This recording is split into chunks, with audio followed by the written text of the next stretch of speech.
सबों को जय यीशु सहाय, प्रेज द लॉर्ड, जय मसीह की।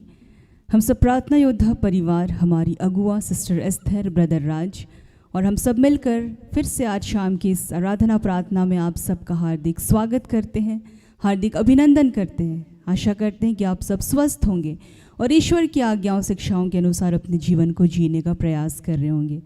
तो आइए इस वक्त जब हम इस प्रार्थना सभा को शुरू करने जा रहे हैं तो हम सब शांत हो, हम सब स्थिर हो, हम सब जहाँ कहीं भी हैं प्रार्थना की अवस्था में आए और इस वक्त हम प्रार्थना करें पूरे विश्व के लिए प्रार्थना करें कि आज प्रभु की कृपा दृष्टि हर एक मनुष्यों पर पड़े, ताकि जैसी आशीष, जैसे विश्वास को आप सब ने पाया वैसे ही पूरे विश्व के लोग आज ईश्वर के नाम को जाने और उस सच्चे ईश्वर पर विश्वास करें।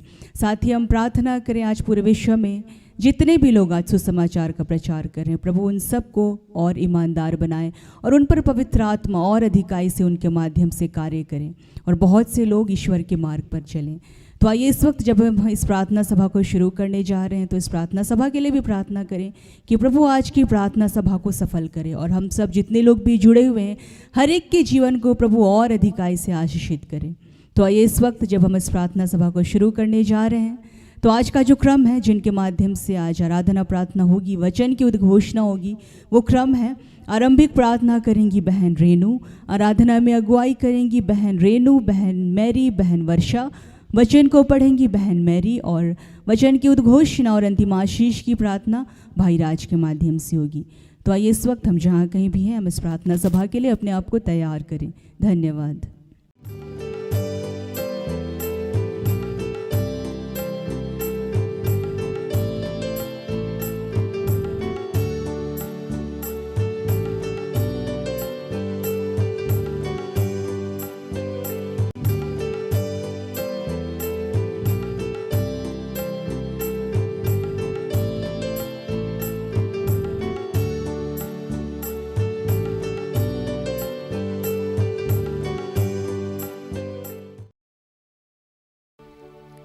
सबों को जय यीशु सहाय, प्रेज द लॉर्ड। आइए हम आरंभिक प्रार्थना में जाएंगे। हर एक जन अपने मनों को स्थिर करे, शांत करे। जो भी मन में विचलित की बातें आ रही हैं, जो भी भटकाव की बातें आ रही हैं, उनको दूर करें और आइए हम पिता ईश्वर से जुड़ने का प्रयास करें। आइए हम आरंभिक प्रार्थना में जाएंगे। अपनी आँखों को बंद करें, हाथों को खुला रखें। हे महान, अनुग्रहकारी, सामर्थी, जीवित पिता ईश्वर, प्रेममय दयालु पिता ईश्वर, धन्यवाद करते हैं। धन्यवाद करते हैं पिता ईश्वर, तूने जीवितों की दुनिया में हम में से हर एक को सुरक्षित रखा, अपनी जीवन दान को दिया है। हम सौभाग्यशाली हैं पिता कि संध्या आराधना प्रार्थना में मिलकर पिता जोरों शोरों से पिता तेरी आराधना, तेरी स्तुति गान करने के लिए इकट्ठे हो पाए हैं। हम धन्यवाद करते हैं कि दुनियावी बातों से, उलझनों से दूर होकर तूने हमें स्थिरता प्रदान की है। धन्यवाद करते हैं उद्धारकर्ता यीशु को हमारे जीवन में दिया है, हर एक के मनों को स्थिर किया इस घड़ी में पिता। हम तो उससे प्रार्थना करते हैं इस घड़ी में प्रभु परमेश्वर, जब हम आपकी आराधना प्रार्थना करने जा रहे हैं, सिस्टम्स को पिता तेरे पवित्र हाथों में समर्पित करते हैं। हम जितने बच्चे पिता यहाँ उपस्थित हैं आराधनालय में, यूट्यूब पर जुड़े हैं पिता, हर एक को तेरे पवित्र चरणों में समर्पित करते हैं कि पिता हमारी कंठों को खोलना, हमारे मन की हर एक बातों को तू जानता है पिता। किन किन के जीवनों में क्या क्या घटी है प्रभु तू जानता है, उस घटी को तू पूर्ण करने जा रहा है इस घड़ी में पिता। हम आपका धन्यवाद करते हैं, धन्यवाद करते हैं पिता परमेश्वर, इस पूरे आराधना प्रार्थना को तूने सफल किया है पिता। हम आपका धन्यवाद करते हैं। आज प्रभु हमारे जीवन में हमने जो भी अब तक गुनाह पाप किए हैं पिता, तूने कहा तुम्हारा पाप लाल रंग का क्यों ना हो, मैं उससे हिम की ना श्वेत और उज्जवल बना दूंगा। इस घड़ी में पिता हर एक के गुनाह अपराधों के लिए तुझसे क्षमा मांगते हैं। तू तो दयालु करुणा में पिता ईश्वर है। तू प्रभु यीशु के लहू से धोकर इस घड़ी में शुद्ध पवित्र किया है हमें, और अपनी पवित्रताई से तेरी आराधना प्रार्थना करने के लिए सम्मिलित किया है। इस बात के लिए हम बहुत तायत से धन्यवाद करते हैं। धन्यवाद करते हैं पिता ईश्वर, आने वाले जो समय है पिता, आगे के प्रोग्राम पिता ब्रदर राज को तेरे पवित्र हाथ में समर्पित करते हैं। उनके मुख से तू बातें करने जा रहा है, इस बात के लिए धन्यवाद करते हैं। कईयों को प्रभु छुटकारे की बातें, कईयों को बंधन से मुक्ति की बातें तू करने जा रहा है। जो भी जीवनों में पिता, चाहे नौकरी को लेकर, चाहे आर्थिक परिस्थितियों को लेकर परेशान है, अपने मनों में जो भी उलझन बातों को लेकर परेशान है, तो उन सब से मुक्त करने जा रहा है पिता। हम आपका धन्यवाद करते हैं। अंतिम प्रार्थना में भी तेरी प्रबल उपस्थिति है पिता, इस बात के लिए धन्यवाद करते हैं। आज पूरी आराधना प्रार्थना को हम प्रभु यीशु नाम से स्वर्ग की ओर ऊंचा उठाते हैं पिता। इससे दया से सुनकर अनुग्रह से स्वर्ग के राज्य में ग्रहण कीजिए। आमीन। आइए हम प्रभु की आदर में खड़े हो जाएं, अगर आपसे संभव है तो, और इस घड़ी में पिता ईश्वर को कहे, यीशु को कहे, पवित्र आत्मा को कहे कि आइए हमारे जीवन में, और हर एक घटी बड़ी जो भी है सब कुछ तुझे देते हैं, और अपनी आत्मिक भरपूरी से सांसारिक जीवन में जो भी बातें हैं उनको पिता को कहे, ईश्वर को कहे, वो सब कुछ देने के लिए आज तैयार है। आज हम उनसे मांगे, आज हम उस पिता से कहें जो हमसे बेहद प्रेम करता है। आइए हम आराधना में जाएं।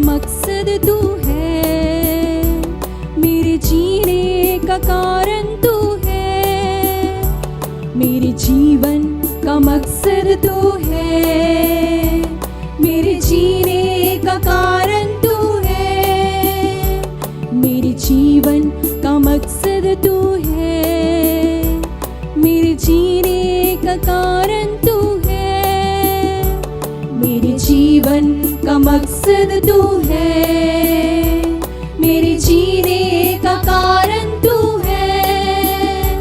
मैं जीऊं या मरूं वो तेरे लिए है, तू मेरा प्रभु, मेरे जीवन का मकसद तू है, मेरे जीने का कारण तू है, मेरे जीवन का मकसद तू है, मेरे जीने का कारण तू है।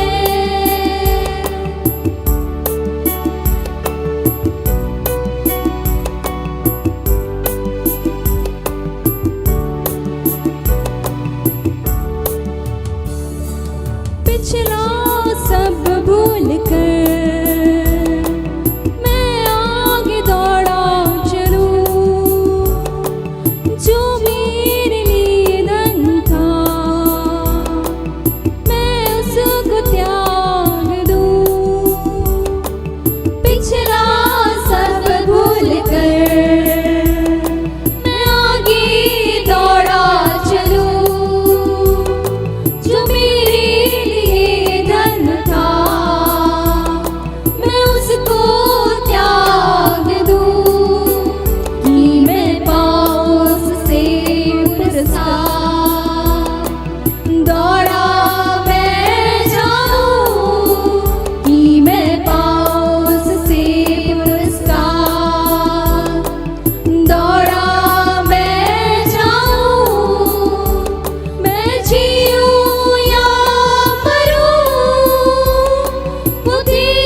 मुझ पर हुई है कृपा,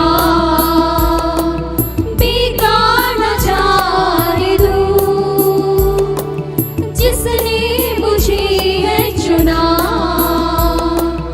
उसकी ओर मैं बढ़ूं। देखूं तेरी सलीब पर खींचा मैं जाऊं, देखूं तेरी सलीब पर खींचा मैं जाऊं। मैं जीऊं या मरूं, वो तेरे लिए है,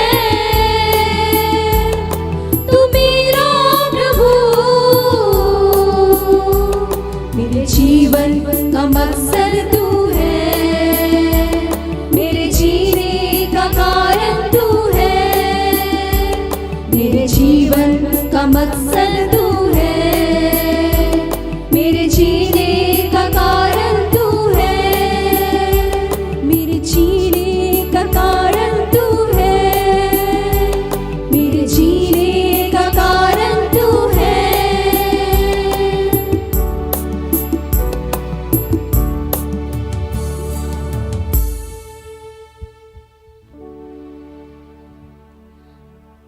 आइए हम फिर से और एक गीत के माध्यम से प्रभु की स्तुति गान को गाएंगे।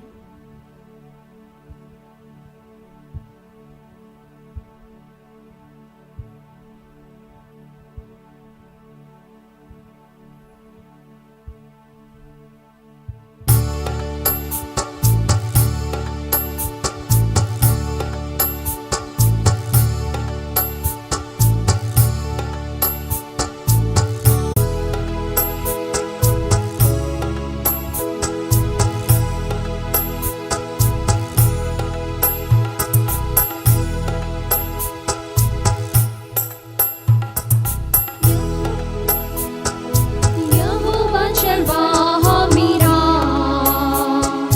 कोई घट मुझे नहीं है। हरी चराइयों में मुझे स्नेह से चराता हुआ है। यहोवा चरवाहा मेरा, कोई घट मुझे नहीं है। हरी चराइयों में मुझे स्नेह से चराता हुआ है। यहोवा चरवाहा मेरा, मृत्यु के अंधकार से मैं जो जाता था, प्रभु यीशु करुणा से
धन्यवाद देते हैं महान पिता परमेश्वर। धन्यवाद देते हैं प्रभु आज के दिन के लिए। धन्यवाद देते हैं प्रभु इस समय प्रभु हमें यहाँ उपस्थित पिता अपने पिता हम सबों को खड़ा किया मेरे यीशु, हमारे कंठों को खोला मेरे यीशु, इसके लिए मैं आपका धन्यवाद देते हैं। धन्यवाद देते हैं मेरे यीशु, तू हर एक भली घटी सब कुछ को पिता तू हमारे जीवन में पिता तू पूर्ण करता है मेरे यीशु। किसी भी चीज़ की पिता तू कमी होने नहीं देता मेरे यीशु, इसके लिए मैं आपको धन्यवाद देते हैं। धन्यवाद देते हैं प्रभु हमें इस्तेमाल करने के लिए प्रभु धन्यवाद देते हैं। और प्रभु इस प्रार्थना को मेरे यीशु आपके पवित्र चरणों में समर्पित करते हैं। इसे सुने और दया से ग्रहण कीजिए। आमीन।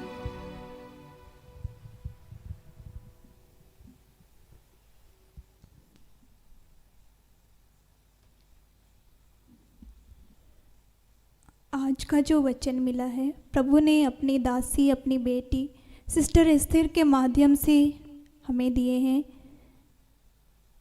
फिलिपियों 4:19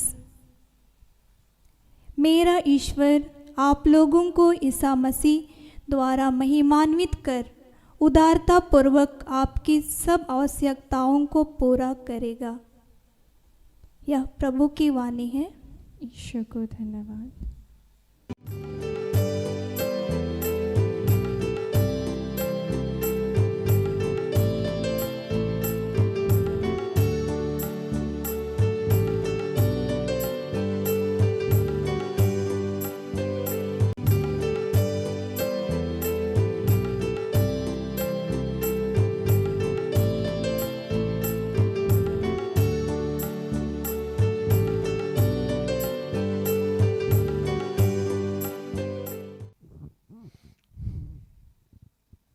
सबको जय यीशु। यीशु सहाय। आइए हम प्रार्थना करें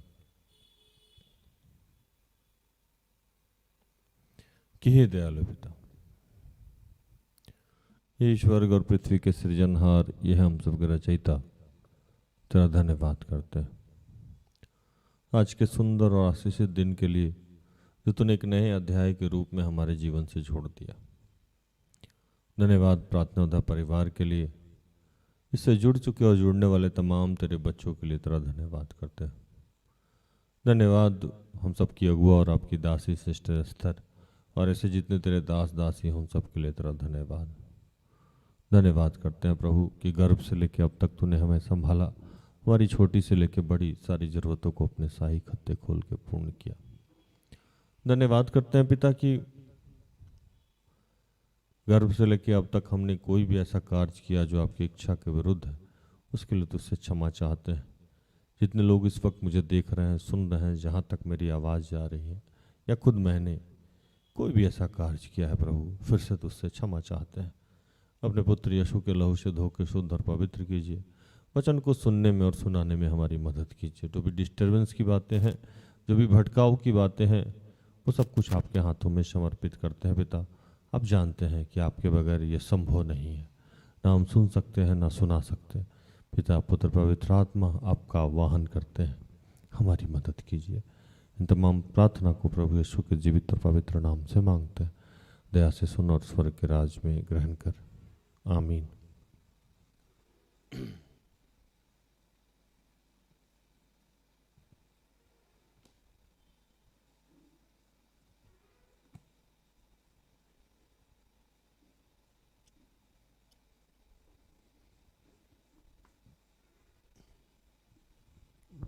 आज जो वचन मिला हम लोगों को, मेरा परमेश्वर भी अपने उस धन के अनुसार जो महिमा सहित यीशु मसीह में है तुम्हारी हर एक घटी पूरा करेगा।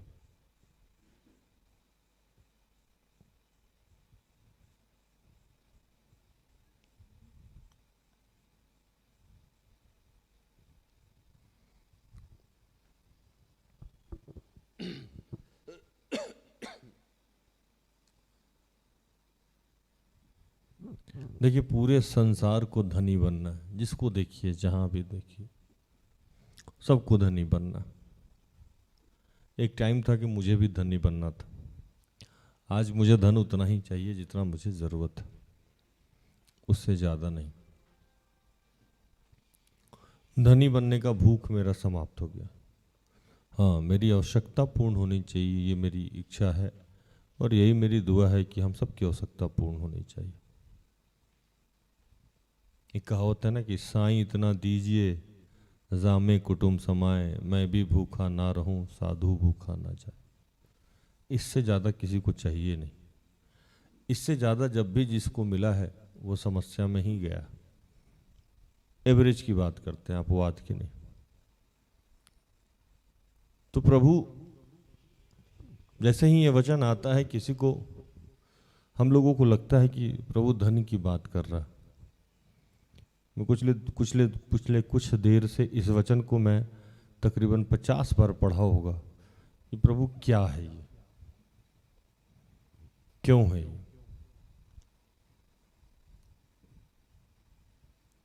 एक बार और मैं इस वचन को पढ़ूं आपके लिए और अपने लिए। मेरा परमेश्वर भी अपने उस धन के अनुसार जो महिमा सहित यीशु मसीह में है तुम्हारी हर एक घटी पूरी करेगा। कौन सा धन? कभी समझे इस बात को। लिखता है कि उस धन के अनुसार जो महिमा सहित यीशु मसीह में। और बहुत बाद में मुझे समझ में आया कि वचन क्या कह रहा है। कौन सा धन? उस धन के अनुसार जो महिमा सहित यीशु मसीह में। आप सीधा धनी बनना चाहते हैं और प्रभु महिमा सहित धनी बनाना चाहते हैं। दोनों में फर्क समझते हैं? आपको वही धन, वही आशीष मिलेगा जिससे ईश्वर को क्या मिले? महिमा मिले। अगर आपके किसी धन से, आपके किसी योग्यता से, आपके किसी भी कार्य से ईश्वर को यीशु के नाम के द्वारा महिमा नहीं मिलता है तो उस धन से आपको कोई लाभ नहीं है। इसलिए हमें धनी बनना है। हमें हमारी सारी आवश्यकताओं को प्रभु पूर्ण करेगा, लेकिन उन आवश्यकताओं को पूर्ण करने से पहले हमारे माध्यम से प्रभु अपनी महिमा लेगा। और सारी समस्याओं का जड़ यही है। हम प्रभु को महिमा नहीं देना चाहते हैं और सीधे ही अपनी सारी जरूरतों को पूर्ण करना चाहते हैं। हाँ या नहीं? सच्चाई है ना? और सारा का सारा खेल यही है कि आप जब प्रभु की महिमा नहीं देंगे अपने काम से तो आपके काम पे आशीष मिलना बंद हो जाए। आप जब अपनी महिमा, आप पढ़ाई से आप प्रभु की महिमा नहीं मिलेगी तो आपको पढ़ाई पे आशीष मिलना बंद हो जाए। आपके बिजनेस से, व्यापार से प्रभु को जब महिमा नहीं मिलेगी तो उसमें आशीष मिलना बंद हो जाएगा। लेकिन आशीष तभी मिलेगा आपको, आप तभी धनी होइएगा। और बात अगर आर्थिक करें हम, तो आर्थिक आशीष के पीछे का भी मुख्य कारण क्या है कि हम महिमा नहीं दे पाते।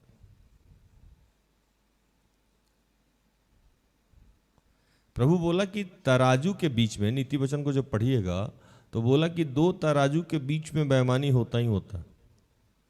ऐसा कोई व्यापार नहीं है जिसमें बेईमानी प्रवेश न करे। अगर वहां आप ईमानदार हैं तो आपको आशीष मिलेगा।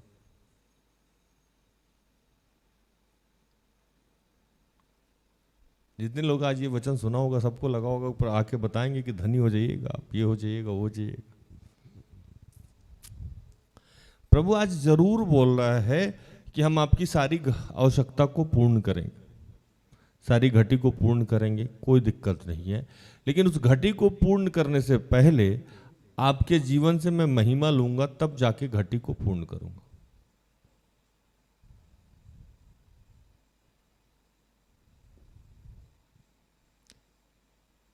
हमारे यहाँ एक प्रथा है, बाइबल में कहा जाता है कि आप दशवांश दीजिए। मैंने आज तक कोई ऐसा व्यक्ति नहीं देखा जो दशवांश नहीं देता हो और वो सुखी हो। लगभग 10 साल की सेवकाई मेरी होने जा रही है, मैंने आज तक कोई ऐसा व्यक्ति नहीं देखा कि वो दशवांश नहीं देता और बोलता हो कि सुखी। कोई ना कोई समस्या उसके जीवन में रहेगा ही रहेगा, और वो पैसा उसका फ्लो में बाहर जाता है, कहीं ना कहीं से निकल जाता है। और आसान सा तरीका क्या है पैसा निकलने का? आसान सा तरीका मैं आपको बताऊं, आप बीमार रहने लगेंगे, आपके बेटे खराब हो जाएंगे, आपके घर में इतना सारा क्लेश होगा कि पैसा बहेगा, झगड़ा में, झंझट में, थाना में, पुलिस में, कोर्ट में, कचहरी में, कहीं ना कहीं से आपका पैसा निकलना शुरू होगा। क्योंकि आपने पैसा प्रभु का जो देना था वो ने आपने बंद कर दिया है, तो प्रभु उसका रास्ता निकाल दिया है, तरह तरह से पैसा निकाल रहा। आपको समझ में ही नहीं आएगा। आपको प्रभु को दशवांश देना है 1000 रुपया, और आप 1-1,500 रुपया जाके कचहरी में भुगत रहे हैं, वकील को दे रहे हैं, 500 रुपया आप 500 रुपया मेडिकल में दे रहे हैं, 1000 रुपया आप डॉक्टर का फीस दे रहे हैं, 500 रुपया आप टेस्ट करा रहे हैं, बार बार आपकी गाड़ी पंचर हो जा रही है, कभी आपका कुछ हो जा रहा है, कभी कुछ महीना में जोड़िएगा तो 1000 रुपया तो नहीं दे रहे हैं, लेकिन उसके एवज को पूरा करने में आप 5000 रुपया दे रहे हैं, 4000 रुपया दे रहे हैं, टुकड़ा में आपको पता ही नहीं लग रहा। अब लीजिए, अब समस्या में रहिए। ये मलाकी में लिखा हुआ है, पढ़ लीजिएगा, आज चूंकि वो प्रचार नहीं। फिलिपियों के नाम जो पत्र लिख रहे थे, आपको आइडिया है कौन लिखा है ये पत्री?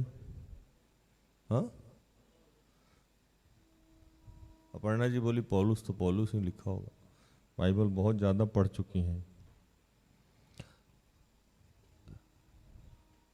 तो पौलुस यहां कह रहे हैं कि देख भाई, हमको तुमसे कोई लाभ नहीं है, और मेरा जीने का जो तरीका है वो ऐसा तरीका है कि मैं सुख में भी रहना चाहता हूँ, दुख में भी रहना जानता हूँ, सुख में भी रहना जानता हूँ, दुख में भी रहना जानता हूँ, अच्छे में भी रहना जानता हूँ, बुरे में भी रहना जानता हूँ, मैं पैसा कमाना भी जानता हूँ, मैं सब कुछ जानता हूँ। मैं कुछ भी ऐसा नहीं है कि मुझे नहीं पता है और मुझे उसका ज्ञान नहीं है, या मैं उसमें रह नहीं सकता हूं।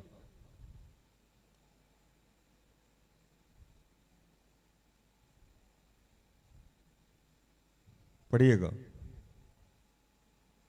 11 और 12, फिलिपियों 4 का 11 और 12।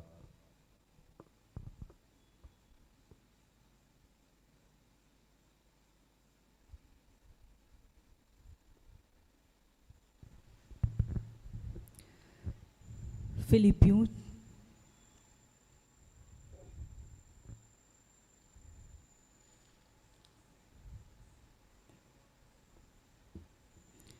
फिलिपियों 4 का 11 और 12।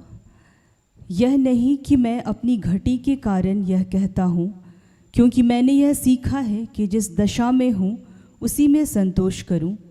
मैं दीन होना भी जानता हूँ और बढ़ना भी जानता हूँ, हर एक बात और सब दशाओं में तृप्त होना, भूखा रहना और बढ़ना घटना सीखा है। यहाँ तक।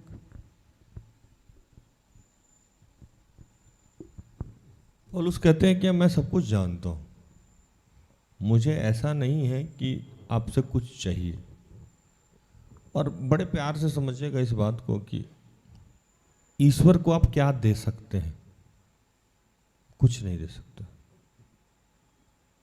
क्योंकि जो आप सैलरी में से दशमांश देते हैं या दान देते हैं, वो कौन देता है आपको? ईश्वर ही नौकरी लगाया ना आपका। तो वो आपको पहले 10,000 दिया और 1,000 रुपया मांग रहा है। क्यों मांग रहा है? तो इसलिए मांग रहा है कि आप ही के जैसा कोई और आदमी जिसकी नौकरी नहीं हुई है, सेवक को तो उसने क्या कहा? सेवक को कहा कि तुम्हें मुफ्त में मिला है और मुफ्त में दे दो।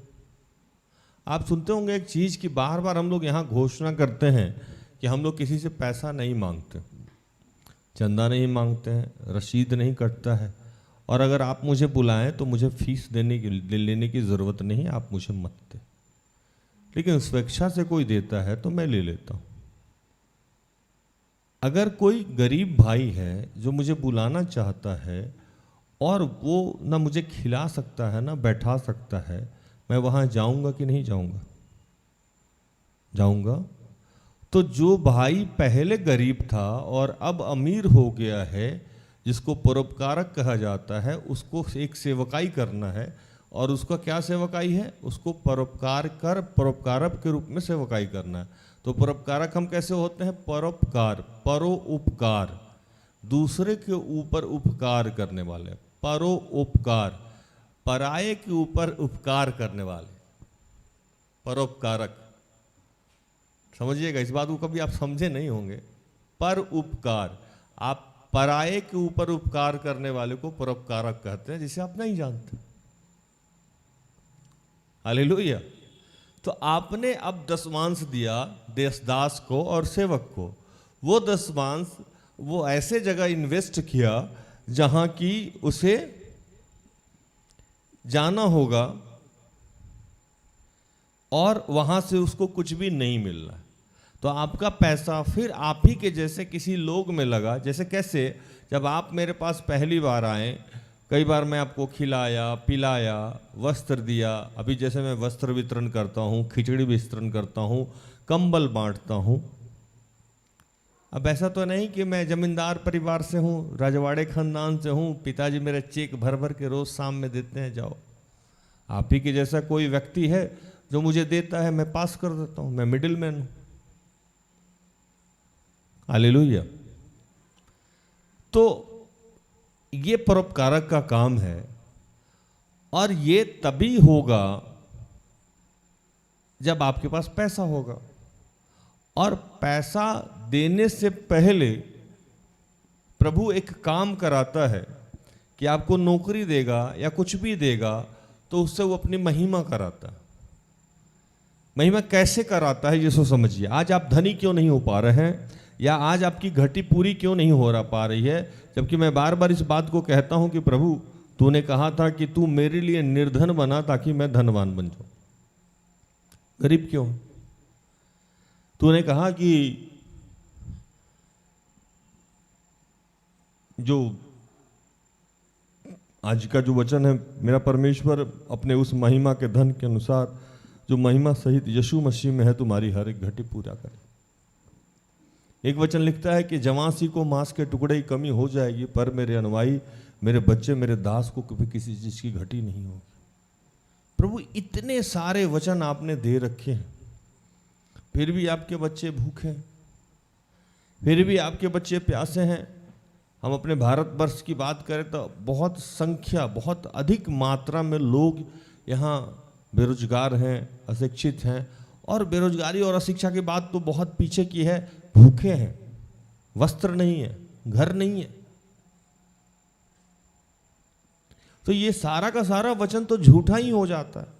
नहीं, झूठा नहीं होता, क्योंकि वही सारा लोग आज कष्ट में है या परेशानी में है जो बुद्धिजीवी है। क्या है?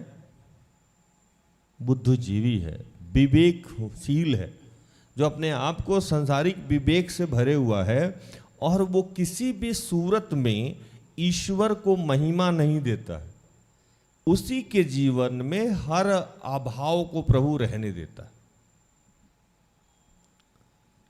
आज मैं खुल के इसलिए बोलता हूं कि अगर आपके जीवन में अभाव है, पैसा नहीं है, आज अभी और इसी वक्त आप क्रॉस चेक करिए कि कहाँ आप प्रभु को महिमा नहीं दे रहे हैं। पार्टिकुलर धन के माध्यम से, नौकरी के माध्यम से, जिस माध्यम से पैसा आ रहा है उसको क्रॉस चेक करिए। क्या उस काम से, क्या उस प्रोफेशन से, क्या उस नौकरी से, क्या उस धन से आप प्रभु को महिमा दे पा रहे हैं, या आपको लग रहा है कि नहीं ये सब कुछ मेरा किया कराया है।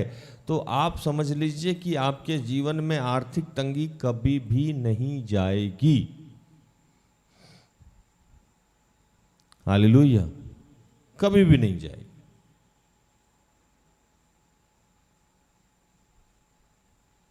क्योंकि जा ही नहीं सकती है ना, क्योंकि आपके उस कार्य से प्रभु को महिमा ही नहीं मिल रही।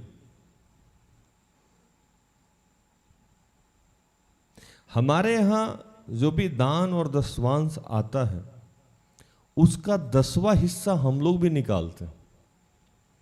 ये मैं अंदरूनी बात बता रहा हूं।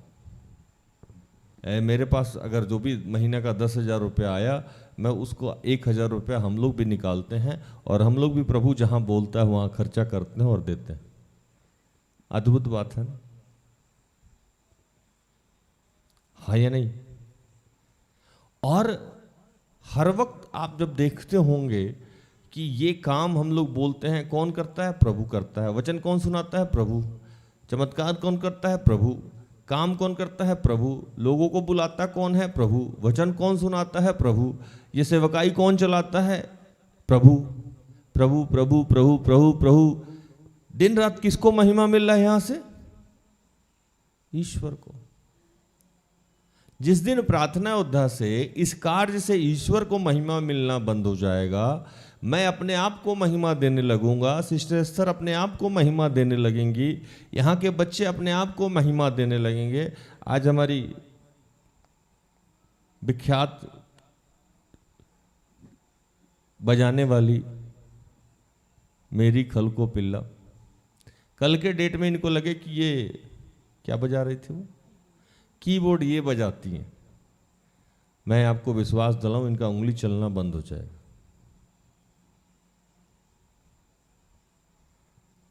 अभी यहाँ अपर्णा, रोहित ये लोग बैठा हुआ है, रश्मि बैठी हुई हैं, इन लोगों को लगे कि यूट्यूब ये लोग चलाता है, टेलीकास्ट बंद हो जाएगा।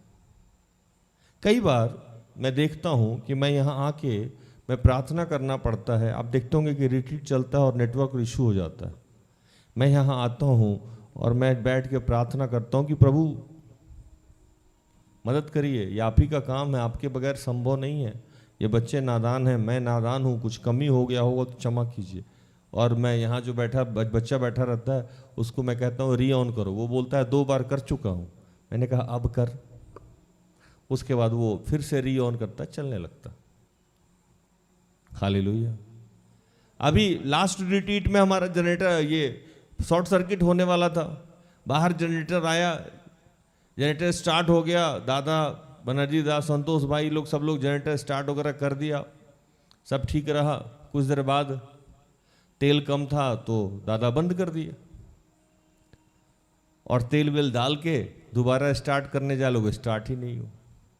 दादा भागे भागे मेरे पास आए, सर 9:30 होने वाला है। पीछे हम लोग सब लोग इकट्ठा हो रहे थे कि प्रार्थना करना है। मेरा जो कोर मेंबर है इकट्ठा हो रहा था। कीर्ति बहन गई, बोली कि सबको इकट्ठा करते हैं। दादा भागते हुए आए, सर जनरेटर तो स्टार्ट ही नहीं हो रहा। हम बोले अभी तो चल रहा था। नहीं सर, चल ही नहीं रहा। अब पूरा ऐसे पसीना गारते हुए, इसका मतलब बहुत बार घिंच चुके हैं वो, चल ही नहीं रहा, चल ही नहीं रहा। मैं आगे आगे, आराधनालय इंचार्ज मेरा पीछे पीछे दौड़ते गया, क्या हुआ भैया? बोला जनरेटर ही स्टार्ट नहीं हो रहा। मैं गया वहाँ 2 मिनट प्रार्थना किया, क्या प्रभु लाइट तो जला ही हुआ है, जनरेटर चलेगा नहीं तो प्रोग्राम कैसे होगा, जाके मैं सो जाऊँ। तब तक ज्योतिष भाई बोला कि भैया पीछे का तो ये लोग चाबी जो पेट्रोल बंद किया था उस समय बंद कर दे, ऑन ही नहीं किया, तब से सेल्फ मारे जा रहा है। चाबी ऑन किया, सब जनरेटर स्टार्ट हो गया, है ना।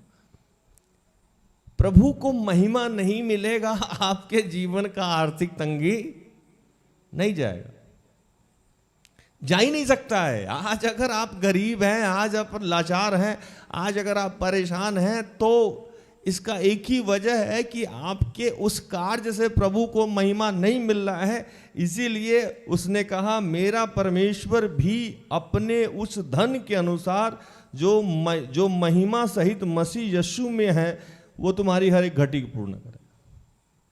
सीधे लिखता ना, यहाँ वचन लिखता कि मेरा परमेश्वर भी अपने उस धन के अनुसार तुम्हारी हर एक घटी पूरी करेगा। एक लाइन में ये वचन खत्म था। बीच में क्या जोड़ा हुआ है? महिमा। आज आपके जीवन में आर्थिक तंगी नहीं जा रही है तो बात सिर्फ दान और दशमांश की नहीं है, बात यह है कि आपके उस कार्य से महिमा नहीं मिल रही, फोकस डाइवर्ट हो चुका है। आज हमारे घर में जो बुजुर्ग लोग हैं सीना तान के कहते हैं घर मैंने बनाया, बेटा मैंने पढ़ाया है ना।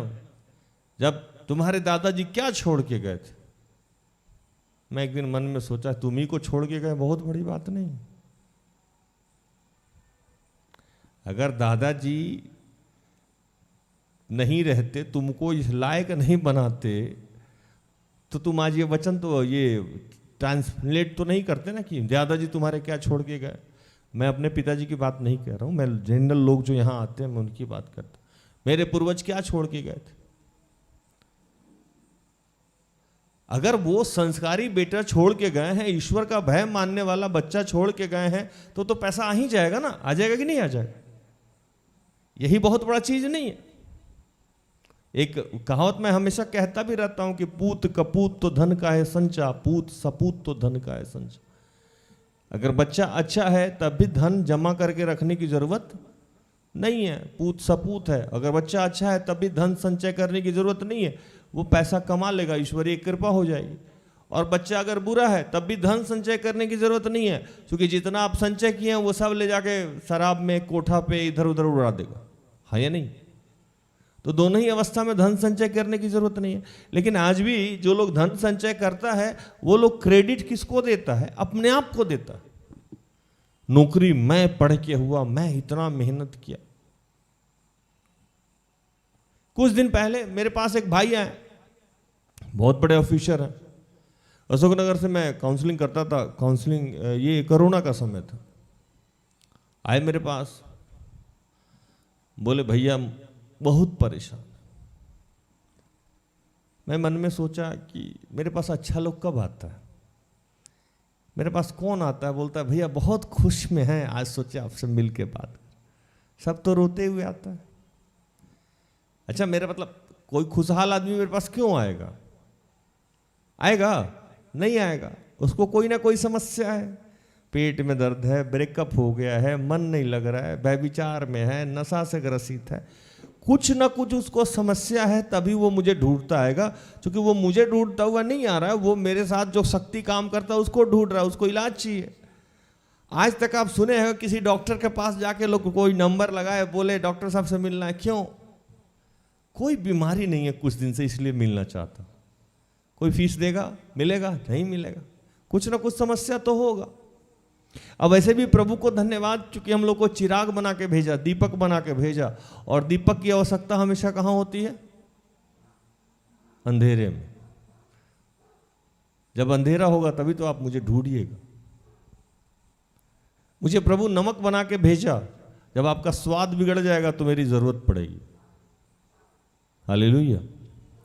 वो भाई साहब आए, बहुत आदरणीय मेरे। मैंने कहा समस्या बताइए। बोले समस्या ये है कि घर बहुत बड़ा बन चुका है, बच्चे अच्छे हैं, अच्छे पद पे हूँ, कुछ दिनों में ट्रांसफ़र भी मेरा हो जाएगा यहाँ। मैंने कहा समस्या बताइए। पत्नी से नहीं पटता। मैंने किसी का नहीं पटता है तो नहीं, मेरा कुछ ज़्यादा नहीं पटता। मैंने कहा कैसे? तो मेरे जब घर वाले आते हैं तो पत्नी बाहर चली जाती है। मैंने कहा वो प्रॉब्लम क्या है? तो कोई प्रॉब्लम नहीं है, वो मेरा पहला प्यार थी।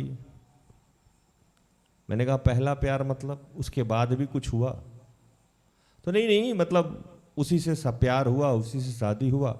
वो बहुत मेहनत की है मेरे जीवन के लिए। ध्यान से सुनिएगा, बहुत मेहनत। मैंने कहा कितना?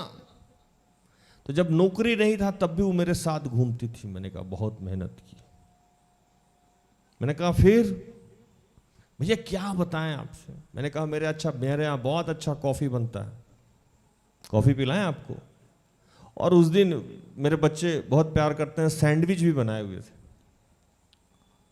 नाश्ता में। थोड़ा सा मैं स्टैंडर्ड टाइप का जीता हूँ। कभी कभी, नहीं तो बाकी दिन तो खिचड़ी ही खिलाता ही लोग, है ना।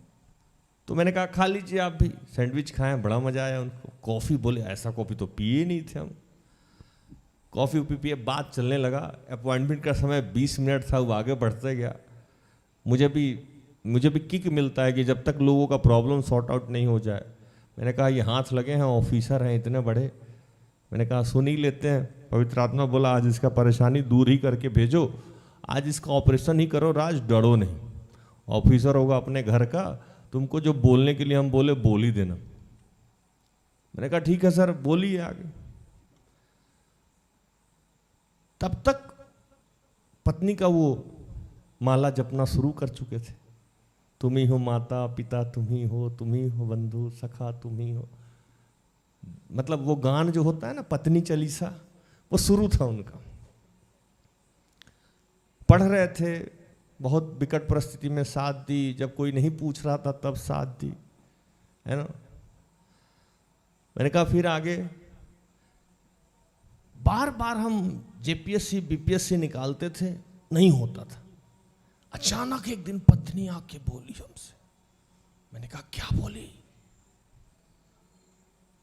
एक बाबा हैं, उनसे एक बार मिल लीजिए।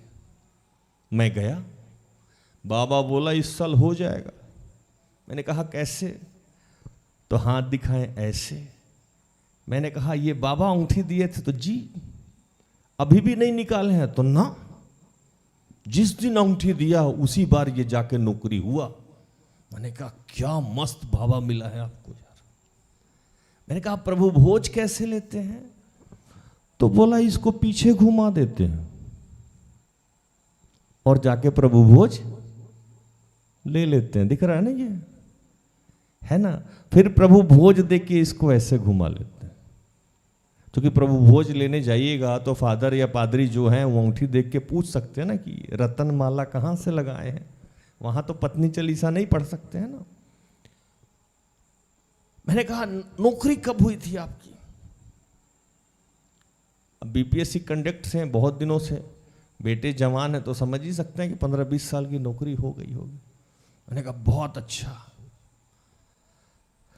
अब वो अपने नौकरी से महिमा किसको दे रहे थे? किसको दे रहे थे?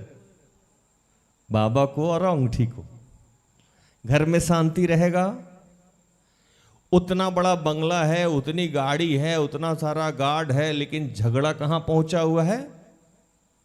जिसने बाबा से मिलाया उसी से अब आपका मेल मिलाप समाप्त होने वाला है। स्वर्ग से सुंदर घर है, लेकिन उसी में आपका मन बेचैन हो गया।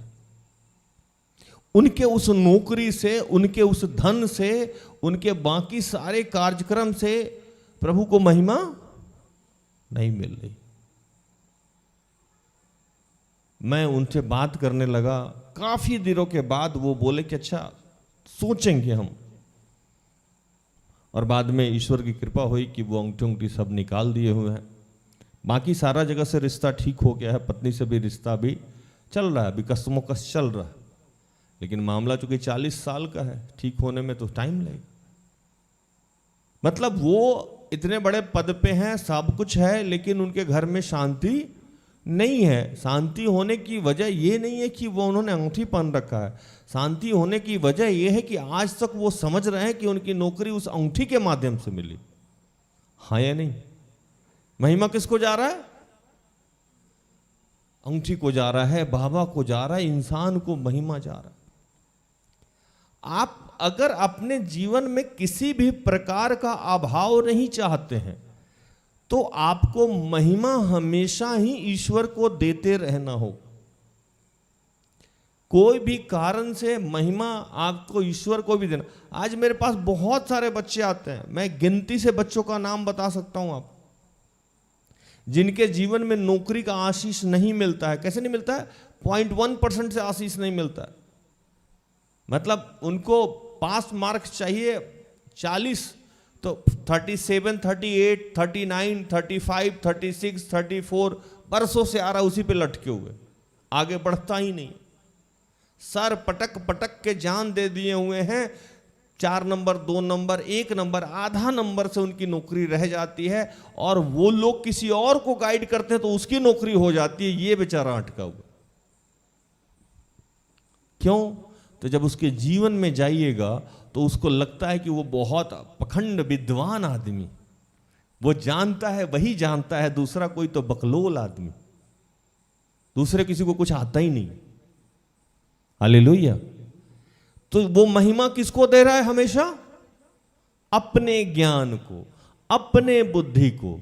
तो प्रभु उसको वहीं से वहीं बढ़ने नहीं दे रहा है। वो सोच रहा है कि अभी तो इसको ये नहीं मिला है तो हर बात में अपने आप को ये महिमा दे रहा है, अगर कुछ मिल जाएगा तो उसके बाद तो ये किसी को समझेगा ही नहीं।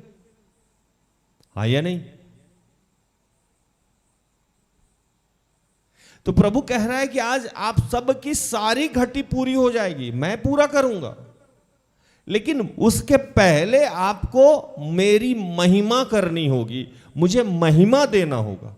क्या करना होगा? महिमा देना होगा। और महिमा देने के लिए आपको छोटी छोटी चीजों पे ध्यान रखना होगा अपने जीवन में, क्योंकि आपके जीवन शैली से, आपके कार्य से, आपके उठने से, आपके बैठने से जीवन में आशीष यूं ही नहीं आ जाता। वो मैं कहावत कहता था पहले, यूं ही किसी की जय जयकार नहीं होती और कोशिश करने वाले की कभी हार नहीं होती। हालेलुया। आपको हर चीज से, हर एक्टिविटी से आपको प्रभु को महिमा देना होगा। अगर आप चाहते हैं कि आज आपके जीवन से आर्थिक अभाव हट जाए, तो प्रभु का एक आशीष है जो हम सबको प्राप्त है, रोटी, कपड़ा और मकान। कितना, कौन सा आशीष? रोटी, कपड़ा और मकान। प्रभु के मार्ग पे चलने वाले किसी भी व्यक्ति को रोटी, कपड़ा और मकान की घटी हो ही नहीं सकती है। पूरा का पूरा बाइबल ये समझा के रखे हो। अगर आपके जीवन से, आपके परिवार से, आपके जीवन शैली से, आपके काम से प्रभु को महिमा मिल रही है, तब आपको मैं लिख के दे सकता हूं कि आपके जीवन में बेसिक कोई समस्या आ ही नहीं सकती है। आप, हो सकता है कि आप संगमरमर वाला घर में नहीं रहें, ये प्रभु तय करेगा कि आपको कौन सा घर देना है, लेकिन मैं ये लिख के दे सकता हूं कि बेसिक कभी किसी चीज का अभाव नहीं हो सकता है। आप लेने वाले नहीं, आप देने वाले बन जाइएगा, सवाल ही नहीं उठता है। आप कभी देखे हैं कि आपका पड़ोसी हमेशा आता है, घंटी बजाएगा, टिंग टोंग, खोले आप, आंटी दूध है? कभी देखे हैं आप? सुने हैं कि नहीं? अरे मेहमान आया था, कब दूध लेके जाओ। फिर कुछ देर बाद कोई घंटी बजाए, आंटी मेरा ना ये वाला दुपट्टा मैच नहीं हो रहा है, आपके पास दुपट्टा है ना? अब मेरे यहाँ एक फुलमनी दी है, दुपट्टा फुलमनी दुपट्टा सेंटर। जिसको भी मैचिंग का परेशानी है वो कहाँ जाए? हमारे यहाँ बहनें हैं, अचानक से आती हैं, पुलपिट पे आना रहता है। आप लोग का तारीफ बुराई नहीं कर, है ना, फुलमनी दी का तारीफ कर।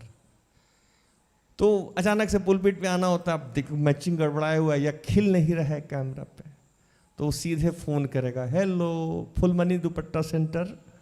तो उधर से दुपट्टा मिला, अपना उल्टा पेटा, आप पहुंच गया। फुलमनी दी क्या है? देने वाला। हालेलुया। ये प्रभु का आशीष प्राप्त है उनको। कपड़ा कितना है ये तो प्रभु ही जाने, लेकिन उनको प्रभु का आशीष है कि प्रभु उनको क्या बना दिया? देने वाला। आप अगर बार बार पड़ोसी को कुछ दे रहे हैं तो आप देने वाले ही हो गए हैं ना, लेने वाले तो नहीं है। आपको प्रभु आशीष दिया हुआ है, छोटी छोटी चीजें आप लोगों को दे रहे हैं। मैं देने वाला बना दिया गया। कभी कोई फोन करता है, भैया बुखार लगा है, पैरासीटामोल खा लो, मैं कौन हो गया? देने वाला। कोई आदमी पैसा दे रहा है, कोई आदमी दुपट्टा दे रहा है, कोई आदमी ज्ञान बांट रहा है। कुछ तो दे रहे हैं, जिसका जो अभिषेक है वो दे रहे हैं। पिछले समय में मैंने बताया कि प्रभु मुझे रफूकार बना के भेजा। अब किस चीज का मैं रफू करता हूं? बात का। बात का रफू करता हूँ, प्रभु जो बात बताता है उसको मैं आपके तरफ परोसता हूँ, आपको अब जैसे समझना है वैसे मैं समझाता हूँ रफू करके, हाँ या नहीं? तो ये मैं कौन हूं? देने वाला। जब आप प्रभु के मार्ग पे चलेंगे तो कुछ भी दे ही रहे हैं आप। अगर मैं संतोष भाई हैं, बहुत सारे बच्चों लोग के लिए टॉफी लेके आते हैं, कौन है वो? देने वाले, है ना। अभी जब से मैं घी खाना शुरू किया, कुछ लोग मेरे लिए घी लेके आ रहा है, वो लोग कौन है? देने वाला। आपको तो छोटी छोटी चीजों में प्रभु क्या करेगा? देने वाला बना देगा। आप लेने वाले नहीं, देने वाले बन जाइए। प्रभु, आपको लगेगा कि प्रभु का आशीष हो रहा है आपके जीवन में, आप उन्नत रहे। हम लोग एक गाना गा रहे हैं, मेरा प्यारा प्याला छलक रहा। क्या है? प्याला ही है ना, कटोरा। मेरा कटोरा छलक रहा, एक गाना गाते हैं ना हम लोग यहाँ, जो सुमित भाई बहुत नचाते हैं उस गाना पे। छलक रहा है, क्या लाइन है? उमड़ रहा है ना। ये क्या है? ये प्रभु का आशीष है, तभी तो छलक रहा है, उमड़ रहा है। तो पट्टा सेंटर तक फुलमनी खोल के रखिए, है ना। उमड़ रहा है, छलक रहा है। ये कब है? कि प्रभु की कृपा हो गई है आपके ऊपर। पहले गांव देहात में मैं सुनता था कि लोग चप्पल मांगने आता था। आज भी चप्पल मांगने का फैशन है लोगों को। पहले क्या था, जब पुराने जमाने में आप जाइएगा तो गांव में एक चप्पल रहा करता था। जब जिसको ससुराल जाना है उसी का चप्पल पहन के जाता था, है ना। एक रेले साइकिल आता था, रेले साइकिल याद होगा आप लोगों को, अंकल वो याद होगा, है ना। वो इतना हाइट का होता था, बम्बू उम्बू लगा हुआ था। पूरे गांव में एक आध आदमी के साथ था, टिन टिन टिन टिन बजाते जाता था। इतना इठलाता था जैसे साइकिल पर नहीं, हवाई जहाज से घूम रहा। किसी के पास कोट है तो मुझे याद है कि वो कोट लेके सब कोई पहनता था गांव में, वही बटता था। तो प्रभु छोटी छोटी चीजों में आपको आशीष देगा। मैं अपार्टमेंट में देखा हूं कि एक भाई है, बहुत धनी है, अक्सर फोन करता है, राज भैया क्या बना है आपके घर पे? तो हम लोग बोलते हैं आलू का सब्जी, गोभी का सब्जी, या जो भी बना है थोड़ा भिजवा दीजिएगा। उनके पहले उसी को भिजवाओ, है ना। प्रभु कहीं ना कहीं किसी न किसी धनी होने से आप देने वाले हो जाइएगा, जरूरी नहीं है। देने वाला एक अलग है, वो जो प्रभु का आशीष है वही किसी को दे सकता है। हर आदमी किसी को नहीं दे सकता है। देता वही है जिससे प्रभु अपनी महिमा करा रहा है। और वो चाहे, मैंने देखा है लोगों का बड़ा बड़ा बिल्डिंग है, चवन्नी नहीं निकलता उसके हाथ से। मैं कई बार लोगों को कहता हूं, सिस्टर एस्थर, ये आदमी अपना मैल तक किसी को नहीं दे सकता। उससे मांगिएगा ना तो वो भी ले छुड़ा लेगा, ये कुछ कमजोर, हल्का वजन ना गिर जाए मेरा। उस टाइप का लोग मेरे यहां आता है। आज आपको प्रभु बता रहा है कि महिमा करिए। प्रभु की महिमा आपके काम से होना चाहिए। मैं बताऊं ना आपको कि मैं लिख के दे सकता हूं कि आपके जीवन में कभी कोई अभाव होगा ही नहीं, हो ही नहीं सकता है। पूरा का पूरा बाइबल इसी पे आधारित है कि कोई भी प्रभु को जानने वाला आज तक भूखा जन्म लिया है लेकिन भूखा मर नहीं सकता। नंगा जन्म ले सकते हैं लेकिन निर्वस्त्र आप मर नहीं सकते। आपको प्रभु आशीषित करेगा ही करेगा। आपको बस ये क्रॉस चेक करना है कि कहां आपके काम से, आपके परिवार से, आपके जीवन से प्रभु की महिमा छीनी हुई है। मैं उन तमाम लोगों को जो इस वक्त मुझे सुन रहा है, मैं एक आह्वान करना चाहूंगा कि अगर आप किसी आर्थिक समस्या से जूझ रहे, किसी भी आर्थिक समस्या से जूझ रहे हैं, तो क्रॉस चेक करिए। आप, आपके परिवार के सदस्य या अन्य लोग कहीं ना कहीं प्रभु की महिमा को छीन रहे हैं, प्रभु को महिमा दे नहीं रहे हैं। और मैं आज का डेट लिखाता हूं, आज आपको इस डेट को लिखिए। 6 मंथ तक आप अपने जीवन से और अपने बाल बच्चों के जीवन से प्रभु को महिमा देना शुरू कीजिए। काम के माध्यम से, हर चीज के माध्यम से। अगर आप अभाव में भी हैं तब भी दान और दशमांश देना शुरू कीजिए। क्या करिए? दान और दशमांश देना शुरू कीजिए। प्रभु बोला कि अगर आप ऐसा करते हैं तो कभी भी किसी चीज का अभाव नहीं होगा। लेकिन लोगों के साथ एक समस्या है। समस्या क्या है कि जब भी वो दान और दशमांश की बात करता है कोई सेवक, तो उसको लगता है कि ये अपने आप के लिए मांग रहा है, और इसी कसमोकस में शैतान उसको बहला देता है। दूसरा कि जब सेवकाई तरक्की करने लगता है तो लोग सोचता है खुद कार से घूमता है, हम ही लोग के पैसा से। ये भी दिमाग में शैतान डालता है। तीसरा कि एक और समस्या है कि लोग कहता है कि थोड़ा सा ठीक हो जाएगा ना समस्या तो दान देने लगेंगे या दशमांश देने लगेंगे। ये कभी भी ऐसा दिन नहीं आएगा कि आपका ठीक हो जाएगा। पहले आपको दान दशमांश शुरू करना होगा, तब जाके समस्याओं का समाधान। और दान दशमांश के लिए प्रार्थना होता हमेशा एक बात कहता है कि आपको यहाँ देने की ज़रूरत नहीं है, आपको यहाँ देने की इच्छा हो तो यहाँ दीजिए, यही तो, अन्यथा जहाँ भी देने की ज़रूरत हो वहाँ दीजिए, जहाँ भी प्रार्थना कीजिए प्रभु का आत्मा प्रेरित करे वहाँ दीजिए, लेकिन दीजिए।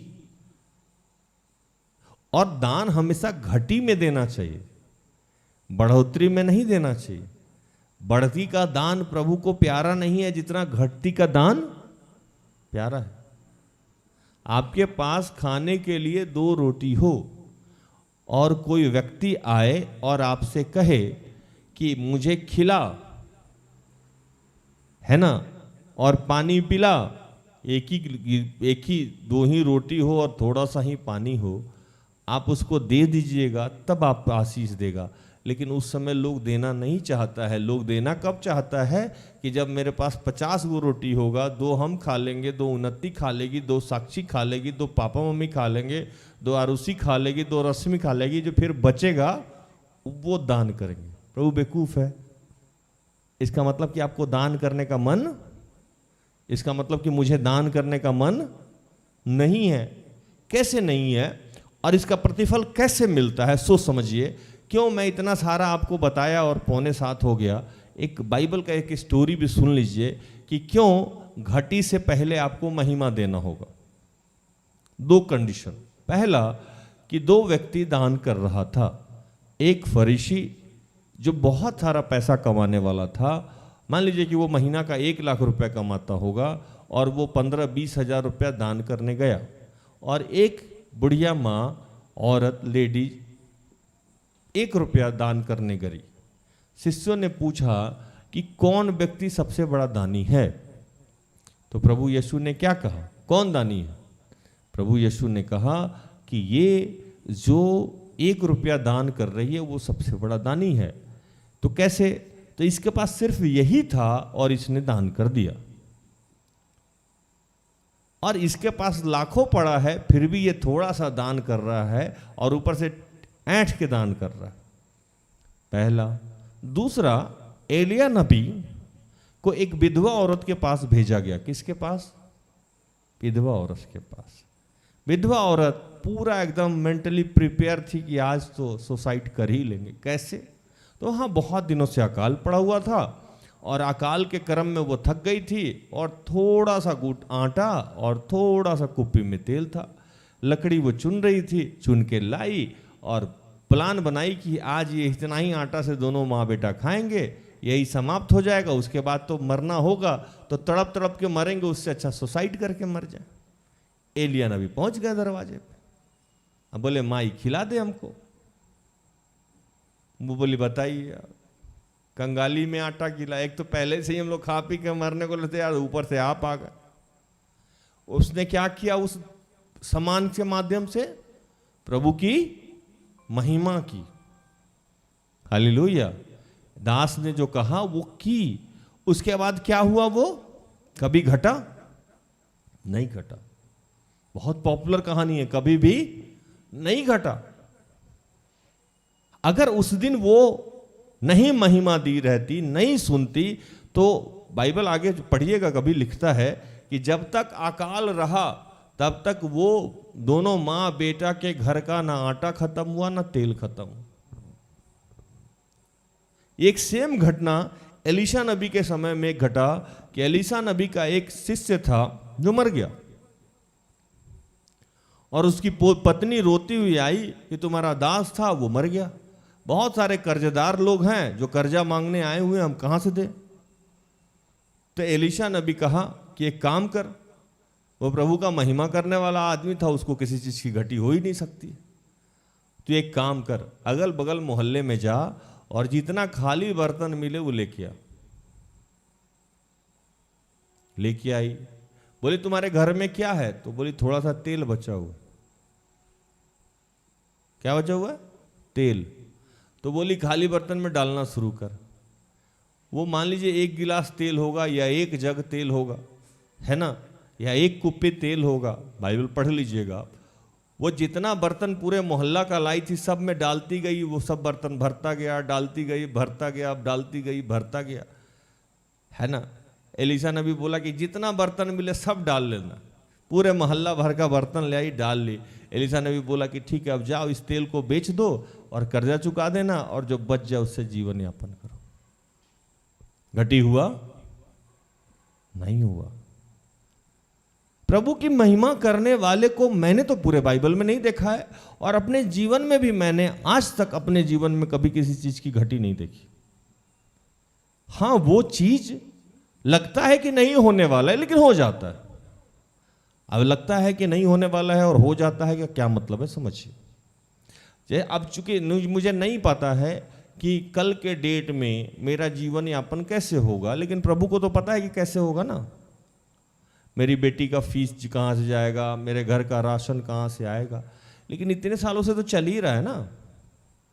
हाँ ये नहीं, इतनी बड़ी सेवकाई है, इतने सारे लोग हैं, इतना सारा हम लोग फंक्शन करते हैं,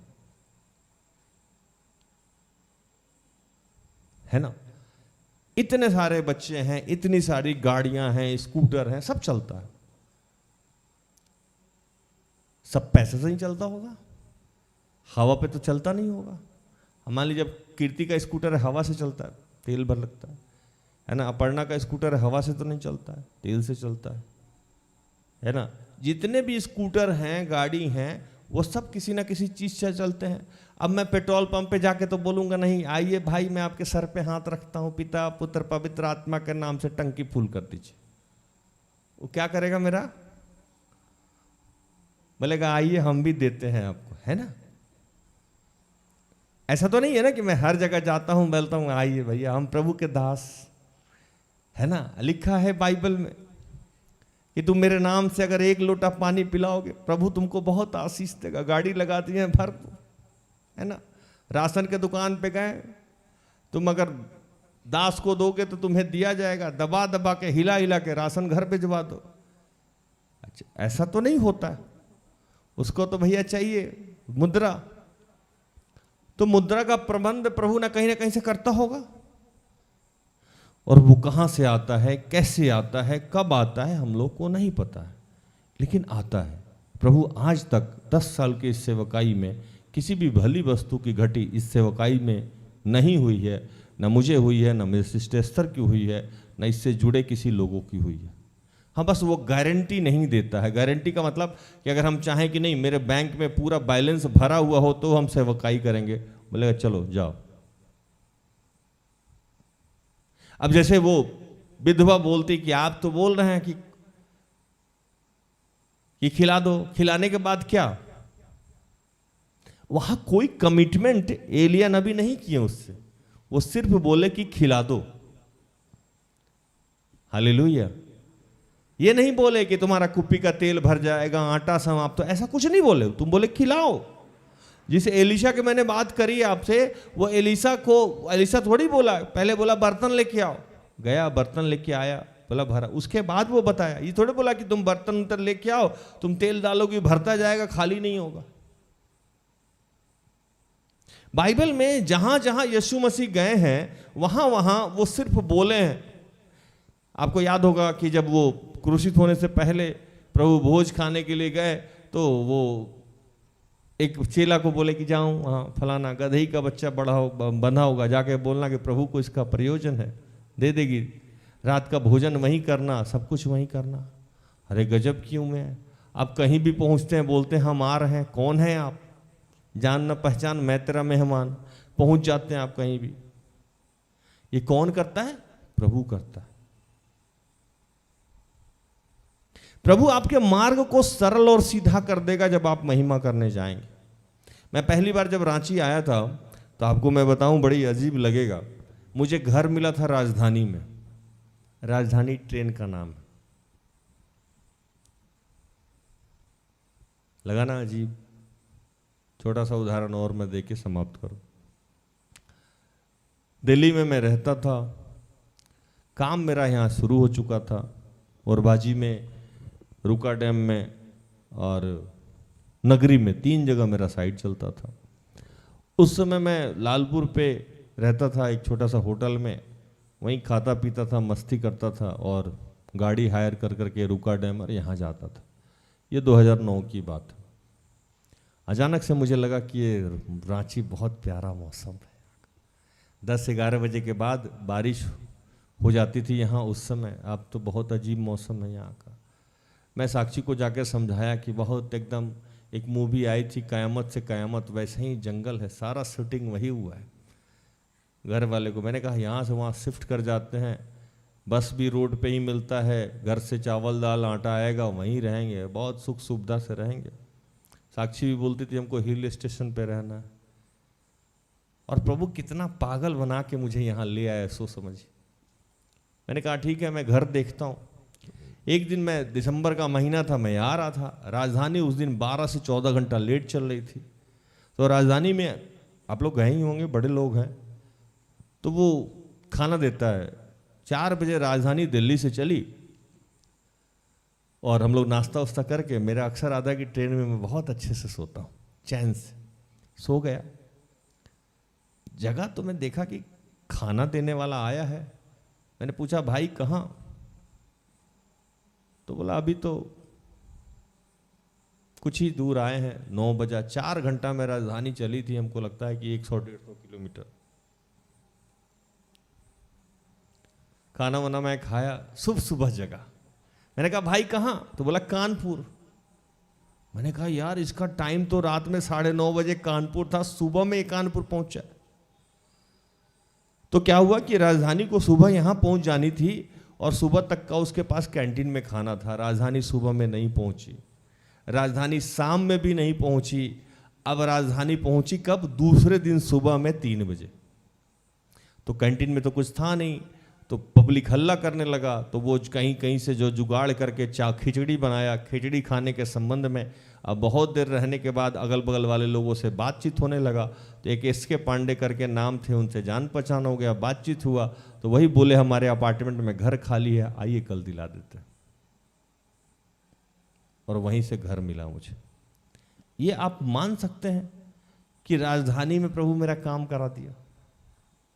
जब प्रभु को महिमा लेना रहता है, प्लान बनाना रहता है, तो वो आपके जीवन को आशीषित करता ही जाएगा, करता ही जाएगा। कहीं भी, कभी भी, कैसे भी वो ऐसे ऐसे काम करेगा ना जो आप समझ से बाहर होगा। दाऊद का जीवन देख लीजिए, यूसुफ का जीवन देख लीजिए, अयूब का जीवन देख लीजिए, किसी का भी जीवन देख लीजिए, आपको पता लगेगा कि उसको किसी भली वस्तु की घटी नहीं हुई है। एलिया को देख लीजिए, एलीशा को देख लीजिए। हद तो एलिया के साथ हो गया, कौवा मांस सप्लाई करता था उसको। एक दिन एलिया थक के सोया हुआ था, पूरा चिढ़ा हुआ था। बोला प्रभु मुझे मार दे, ये लोग मुझे मार देगा, तुम्हारा काम इसीलिए कर रहे थे। और चिढ़ते चिढ़ते सो गया। अचानक कुछ देर के बाद थपथपाया एक। कौन थपथपाया? स्वर्गदूत आके थपथपी किया उसको, उठो। बगल में एकदम गर्म फुलका रखा हुआ था, फूला हुआ, जंगल में। बोला खा इसको। एलिया ने भी खाया, पानी पिया, फिर सो गया। फिर कुछ देर बाद आया, थपथपाया उसको, फिर गर्म फुलका पहाड़ी उस पे, इसको खा, बहुत देर सफर करना। तो प्रभु प्रबंध करने वाला परमेश्वर है। वो आपको कभी भी किसी चीज का अभाव नहीं होने देगा, बशर्ते कि आपको उसको महिमा करते रहना पड़ेगा। और महिमा इसलिए कि आपके किसी काम को आप ये ना समझे, जैसे मैंने आपको बताया ना कि वो व्यक्ति के दिमाग में इतने सालों से भरा पड़ा था कि उसका नौकरी उस अंगूठी की वजह से हुआ। महिमा कहाँ जा रहा था? अंगूठी में। महिमा कहाँ जा रहा था? बाबा में। अभी कुछ दिन पहले मेरे कुछ टीम के लोग आए, बोले यार राज भैया आजकल तो आपके यहाँ बहुत भीड़ होता है। मैंने कहा हाँ बहुत ज़्यादा, गेट तक लोग बाहर रहते थे। तो जो बहन बात करती थी वो रामपुर टीम से। रामपुर टीम वाले लोग आजकल करते क्या है कि गोबर ओबर लाके इसको जहाँ तक पक्का है वहाँ तक, पक्का के बाद उसको क्या बोलते हैं, गोबर लगा देते हैं। तो दीदी बैठी हुई थी, मार्केट दी बैठी हुई थी। मैंने कहा दीदी जब से आप 3-4-5 रिट्रीट से गोबर लगा रही है ना, भीड़ बढ़ते जा रहा है। सब कमाल गोबर का है।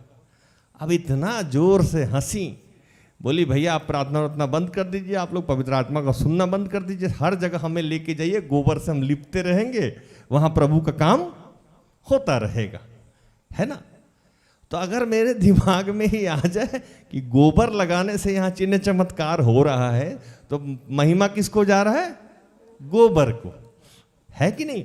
तो ये काम नहीं करना है, गोबर को महिमा नहीं जाना चाहिए। महिमा किसको जाना चाहिए? जो महिमा के योग्य है। इसीलिए दाऊद कहा कि एक ही महिमा के योग्य है।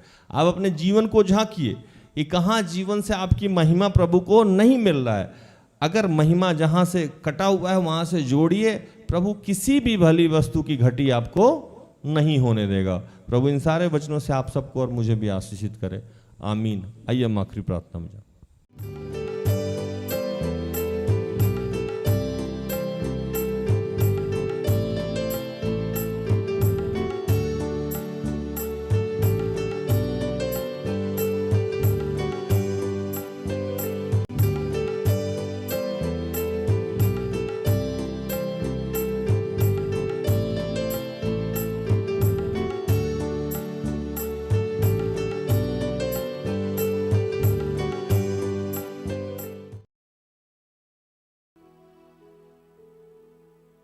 हम प्रार्थना करेंगे।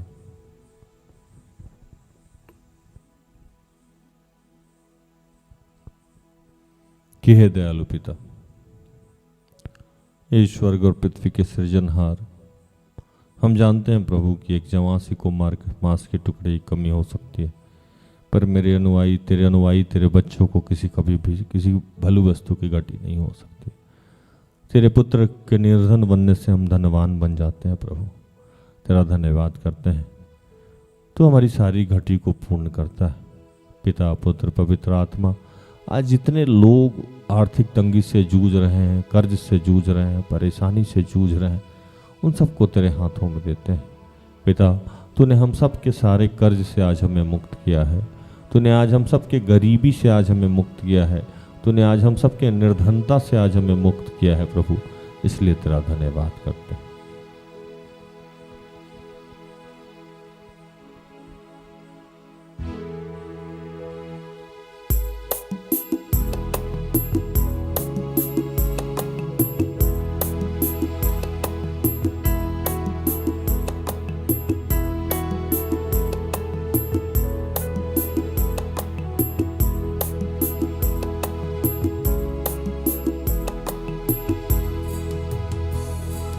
मैं तेरे हाथों को पकड़ा रहूंगा, प्रभु तेरे वचनों पे चलता रहूंगा। मैं तेरे हाथों को पकड़ा रहूंगा, प्रभु तेरे वचनों पे चलता रहूंगा।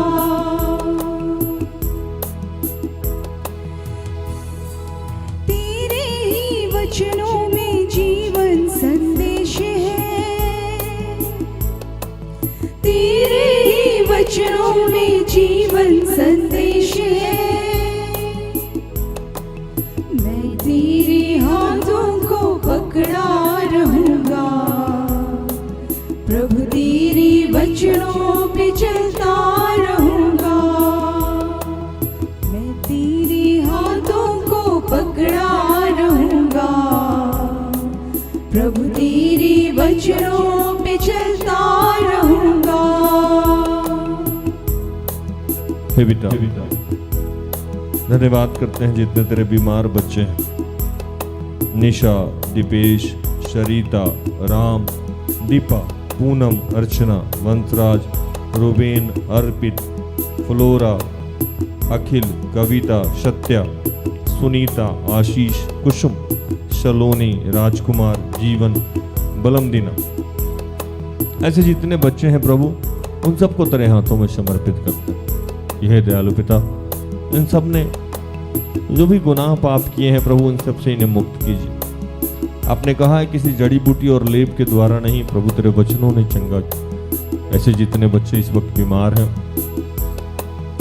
गर्भ धारण किए हुए हैं प्रभु, गर्भ में जो बच्चे हैं उनको, जिन लोगों को पैरालिसिस हुआ है, ब्रेन हेमरेज हुआ है, टीबी है प्रभु, पीरियड्स की समस्या है, गले में दर्द हो रहा है, शरीर के किसी भी अंग में दर्द हो रहा है, इन दिनों जो बुखार और उल्टी है हो रहा है प्रभु, डेंगू की समस्या है, किसी अन्य समस्या से जो भी ग्रसित है प्रभु, उन सब के लिए तेरे हाथों में समर्पित करते हैं। विशेषकर इन दिनों जिनको भी कीड़ा काटे हुए है कोई भी, और उससे जो एलर्जी है प्रभु, उसको तेरे हाथों में समर्पित करते हैं। जितने लोगों के पैर में कोई घाव है प्रभु, उसको तेरे हाथों में समर्पित करते हैं। पिता, इन सबको तू चंगाई दे रहा है, इन सबको तू आशीषित कर रहा है प्रभु, तेरा धन्यवाद करते हैं। जितने तेरे बच्चे नशे से ग्रसित हैं प्रभु, मैं उनके लिए तुझसे प्रार्थना करता हूँ।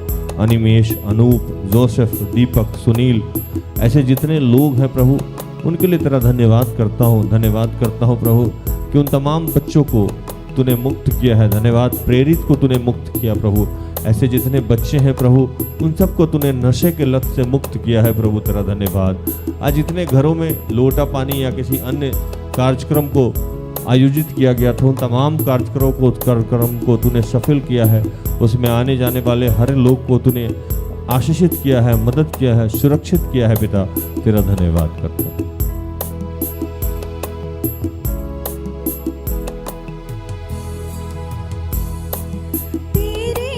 वचनों में मुक्ति संदेश है, तेरे ही वचनों में मुक्ति संदेश है। मैं तेरे हाथों को पकड़ा रहूंगा, प्रभु तेरे वचनों पे चलता रहूंगा। मैं तेरे हाथों को पकड़ा रहूंगा, प्रभु तेरे वचनों पे चलता रहूंगा। हे पिता, जितने बच्चे बेरोजगार हैं, पढ़ाई से संबंधित समस्या है, या पवित्र आत्मा के लिए भूखे और प्यासे हैं, दीपेश, निशा, फिरमा, जॉय, गुडलीबा, अर्चना, रजनी, नशीमा, अनल, अनामिका, अर्पण, अनुषा, सुषमा, अंजू, विकास, ओशीन, रोहिण्या, महिमा, विवेक, स्टेला, सुमन, अनमोल, नीलम, निर्भय, प्रियंका, सचित, रूबी सेन, कुलदीप, शर्मिला, निशित, सीमा, विनीत, रितिका, कुसुम, ऐसे जितने बच्चे हैं जो पारिवारिक प्रार्थना चाहते हैं प्रभु, सुशन, गुड्डी, शीला, समीरा, वेरोनिका, असुंता, महिमा, नमिता, जो लोग विवाह के लिए इच्छुक हैं, ज्योति, उर्मिला, लूसिया, जो लोग प्रसव पीड़ा को जूझ रहे हैं, नूतन, जो लोग निसंतान हैं, संतान का आशीष चाहिए, किशोरी, संगीता, सुनीता, जो लोग आर्थिक तंगी से जूझ रहे हैं, निर्मला, जमीन संबंधित जो समस्या है, शालिनी, रुका हुआ कोई भी काम है, लोरेंस, शालिनी, ऐसे तमाम तेरे बच्चों को मैं तेरे आज हाथ में समर्पित करता हूँ प्रभु। अपने देश के प्रधानमंत्री, राष्ट्रपति, मुख्यमंत्री, अन्य जितने मुख्यमंत्री हैं, जितने राज्यपाल हैं, जितने विधायक, एमपी हैं, मंत्रीगण हैं, उन सबको तेरे हाथों में समर्पित करता हूँ। जितने डॉक्टर्स हैं, इंजीनियर्स हैं, प्रोफेसर हैं, टीचर्स हैं, शिक्षक हैं प्रभु, उनको तेरे हाथों में समर्पित करता हूँ। जितने गैर सरकारी और सरकारी कर्मचारी हैं, जितने लेबर हैं, सुपरवाइज़र हैं, मैनेजर्स हैं, उनको मैं तेरे हाथों में समर्पित करता हूँ। जितने बैंकर्स हैं, मैं उनको तेरे हाथों में समर्पित करता हूँ प्रभु। जितने स्वतंत्र रूप से सेवकाई करते हैं, उनको मैं तेरे हाथों में समर्पित करता हूँ। जितने लोग किसी चर्च से जुड़ के काम करते हैं, फादर हैं, पादरी हैं, बिशप हैं, पंच हैं, अन्य किसी भी पद पे बैठे हैं, मैं उनके लिए तेरे हाथों में समर्पित करता हूँ। उनको तेरे हाथों में, जितने डीएम हैं, डीडीसी हैं, BDO हैं, CO हैं, थाना इंचार्ज हैं, पुलिस कर्मचारी हैं, SP हैं, उन सबको तेरे हाथों में समर्पित करता हूँ कि पिता इन सब पे तेरा अनुग्रह चाहता हूँ प्रभु। ये सब तेरे प्रज्ञा से भर के तेरे राज्य को चलाएं, तेरे लोग को चलाएं प्रभु। मैं उन तमाम बच्चों के लिए आज प्रार्थना करता हूँ प्रभु जो कंपटीशन की तैयारी कर रहे हैं, जिनके घर में बीमारी है, परेशानी है, वो अपने पढ़ाई से बार बार भटक जाते हैं प्रभु, उनकी मदद कर प्रभु। तेरा धन्यवाद करते हैं।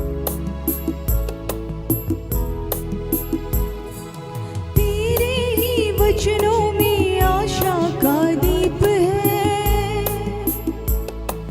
तेरे ही वचनों में आशा का दीप है। मैं तेरे हाथों को पकड़ा रहूंगा प्रभु, तेरे वचनों पे चलता रहूंगा। मैं तेरे हाथों को पकड़ा रहूंगा प्रभु, तेरे वचनों पे चलता रहूंगा। हे दयालु पिता, इस मौसम के लिए तेरा धन्यवाद करता हूँ प्रभु। इससे होने वाली तमाम समस्याओं के लिए भी तेरा धन्यवाद करता हूँ। जितने लोग यात्रा में हैं प्रभु, उन सबको तेरे हाथों में समर्पित करता हूँ। जितने विधवा हैं, विधुर हैं, अनाथ हैं, उनको तेरे हाथों में समर्पित करता हूँ। जितने लोग मरण सैया पे हैं प्रभु, उनको तेरे हाथों में समर्पित करता हूँ। जितने तेरे बच्चे प्रभु स्पेशल चाइल्ड हैं, शरीर के किसी अंग भंग हैं प्रभु, उनको तेरे हाथों में समर्पित करता हूँ प्रभु। इन तमाम लोगों की सारी प्रार्थनाओं को तेरे हाथों में समर्पित करता हूँ। इन दिनों जितने लोगों को आलस्य है प्रभु, प्रार्थना नहीं कर पाते हैं, वचन नहीं पढ़ पाते हैं, तेरी प्रेरणाओं का दमन कर रहे हैं प्रभु, उनको तेरे हाथों में समर्पित करता हूँ। जिनको चिड़चिड़ाहट है, गुस्सा है, द्वेष है, उनको तेरे हाथों में समर्पित करता हूँ प्रभु। हम सबको अपने नियंत्रण में ले। कल के दिन को तेरे हाथों में समर्पित करता हूँ। जहाँ जहाँ तेरे नाम से लोग इकट्ठे होंगे, उन सब जगह पे तेरी उपस्थिति की चाह करता हूँ। सब कुछ आपके हाथों में देते हुए इन तमाम प्रार्थना को प्रभु यीशु के जीवित और पवित्र नाम से मांगते हैं। दया से सुन और स्वर्ग के राज में ग्रहण कर, आमीन। तो धन्यवाद, प्रभु आप सबको आशीष दे। आशा करते हैं कि आज के प्रार्थना से, आराधना से, वचनों की उद्घोषणा और अंतिम प्रार्थना से प्रभु ने आप सबको स्पर्श किया होगा। हमारी प्रार्थना है कि आज के बाद से किसी को भी किसी भली वस्तु की घटी ना हो। आप भी प्रभु को महिमा दें और प्रभु से आशीष को प्राप्त करें। जितनी चीज़ें हमें सिखाई जाती है, समझाई जाती है, उस पर चलने का प्रयास करें। और मैं हर बार ये बात कहता हूँ कि जो भी चीज़ प्रार्थना योद्धा के माध्यम से, पवित्र आत्मा मेरे शरीर के माध्यम से, सिस्टर एस्थर के शरीर के माध्यम से बताता है, उसको कम से कम अच्छा लगे या बुरा लगे, उचित लगे या अनुचित लगे, 6 मंथ करके देखिए। रिजल्ट नहीं आए तो फिर बात करेंगे। 6 मंथ मर्जी से या बिना मर्जी के करके देखिए, आपको आउटपुट मिलेगा। और इसके लिए हम कोई चार्ज भी नहीं करते। कल संडे है, हमारी आपकी मुलाकात 11:30 में हो जाएगी। तब तक के लिए स्वस्थ रहें, सुरक्षित रहें, सरकारी नियमों का पालन करें, प्रभु के आदेश का पालन करें। जैसा मैं रोज कहता हूँ कि हम सब में बहुत सारी दुर्बलताएं हैं, कृपया हमें क्षमा करें और हमारे लिए प्रार्थना करें। प्रार्थना योद्धा परिवार अगर आपके किसी भी काम आ जाए तो कृपया हमें संपर्क करें। हम सब अपने आप को धन्य समझेंगे। प्रभु आपको आशीष दे। जय यीशु सहाय। Praise the Lord. Good night, good bye. सारे दिल